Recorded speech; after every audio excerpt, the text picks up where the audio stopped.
নমস্কার বন্ধুরা, PM reference তরফ থেকে আমি সমীর হালদার একটি নতুন ভিডিও নিয়ে চলে এসেছি। তো একটা কল এসেছিলো আজকে ব্লু স্টারের পোর্টেবল এসি সার্ভিসের জন্য। তো আমি সেদিনে একাই ছিলাম, আমার যে সঙ্গী সেদিনকার একটু শরীর খারাপ ছিল, সেই সেদিন যায়নি। তো আমি একাই গিয়েছিলাম, যেহেতু পোর্টেবল এসি খুব একটা প্রবলেম হবে না, যার জন্য আমি একা সার্ভিস শুরু করি এবং ভিডিওটা করে রাখি যাতে আপনাদের সঙ্গে শেয়ার করতে পারি। কারণ পোর্টেবল এসি খুব সচরাচর সকলে ব্যবহার করে না। এগুলো খুব অফিসের ক্ষেত্রেই, যাদের অফিসে খুব স্পেস কম তারাই খুব ব্যবহার করে, এবং ছোটোখাটো বাড়িতে ব্যবহার করে থাকে এই পোর্টেবল এসি, সবাই ব্যবহার করে না, যার জন্য খুব একটা সার্ভিসও আসে না এই পোর্টেবল এসির। তো ওই জন্যই ভাবলাম যে এই ভিডিওটা একটু করে রাখি, আপনাদের সঙ্গে শেয়ার করবো বলে আমার এক্সপিরিয়েন্সটা। তো খুললাম পোর্টেবল এসিটা, প্রথমে ওপেন করে ফেললাম। ওপেন করার পরে দেখছেন এই ক্যাপাসিটার, এটা হচ্ছে নন ইনভার্টার একটি পোর্টেবল এসি, যার জন্য এর ক্যাপাসিটার আছে। এটা হচ্ছে কম্প্রেসারের ক্যাপাসিটার।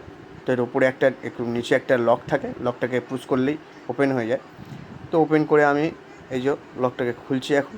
তো ওপেন করে আমি এই ক্যাপাসিটারটাকে চেক করে নিই মানটা, কারণ এসি সার্ভিসের পরে এসিটা ফুল অ্যাম্পেয়ার নিয়ে চলে, যার জন্য স্পিডে চলে, ফুল স্পিডে। কারণ নোংরা পরিষ্কার, যেহেতু ডাস্ট পরিষ্কার হয়ে যায়, নোংরা পরিষ্কার করার পরে খুব নতুনের মধ্যে চলে এসিটা।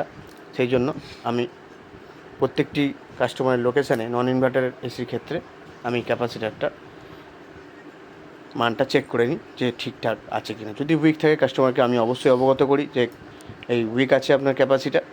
তো কাস্টমার যদি সম্মত দেয় তো সেই স্পটেই আমি চেঞ্জ করে দিই। কাস্টমার যদি না বলে তখন সেটা সেইভাবে লাগিয়ে দিই। সেক্ষেত্রে আমার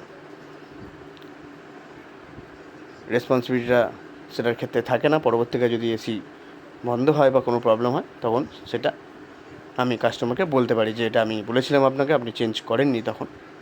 ওই জন্য আমি প্রত্যেকটা কাস্টমার লোকেশনে গিয়ে ক্যাপাসিটার চেক করে নিই এবং বলি। তো এটা আমার কাজের একটা পদ্ধতি বলতে পারেন। কে কী পদ্ধতি অবলম্বন করেন বা ফলো করেন সেটা তাদের ব্যাপার। আমার কমেন্টে জানাতে পারেন আপনারা কী পদ্ধতি ফলো করেন। তো এরপরে ফিল্টারগুলো দেখছেন কী অবস্থা ছিল। ফিল্টারগুলোকে পরিষ্কার করে ফেললাম যথারীতি আমার জেট পাম্প দিয়ে। পরিষ্কার করার পরে দেখুন কী পরিমাণে নোংরা বেরিয়েছে। তো আমি জেট পাম্প দিয়ে সার্ভিস করে থাকি। তো এই দেখুন নোংরা কী হারে বাথরুম ভরে গেছে।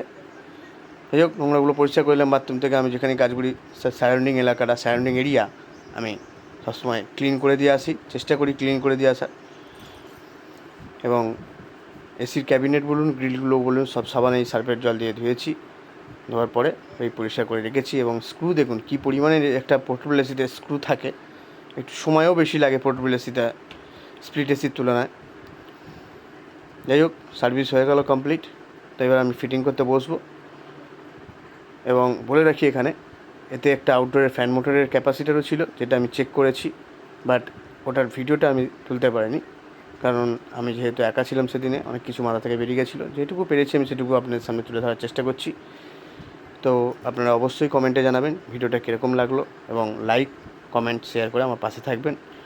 এটি একটি কনডেন্সারের সাপোর্ট একটা প্লেট যেটা দেওয়া থাকে, যাতে কনডেন্সারের ভাইব্রেশনটা না হয়।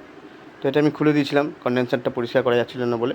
তারপর আমি এসিটি যথারীতি যেরকমভাবে ছিল সেরকমভাবে আবার ফিটিং করে ফেলি। ফিটিং করার পরে কাস্টমারের যে লোকেশানে ছিল এসিটা বসানো, সেই লোকেশানের মধ্যে নিয়ে গিয়ে আমি বসিয়ে দিয়ে তার আউটডোরের যে কনডেন্সারের হাওয়া বের করার যে পাইপ ছিল, সেই পাইপটাকে তার সঙ্গে অ্যাটাচ করে এসিটাকে আমি অন করে দিই। এসির রিমোট যেহেতু খারাপ, সেহেতু প্যানেল বোর্ড থেকেই আমি অন করি, সুইচ দিয়ে অন করি। এবং দেখুন দুর্দান্ত ঠান্ডা দিচ্ছিল এসিটা অন করার পরেই।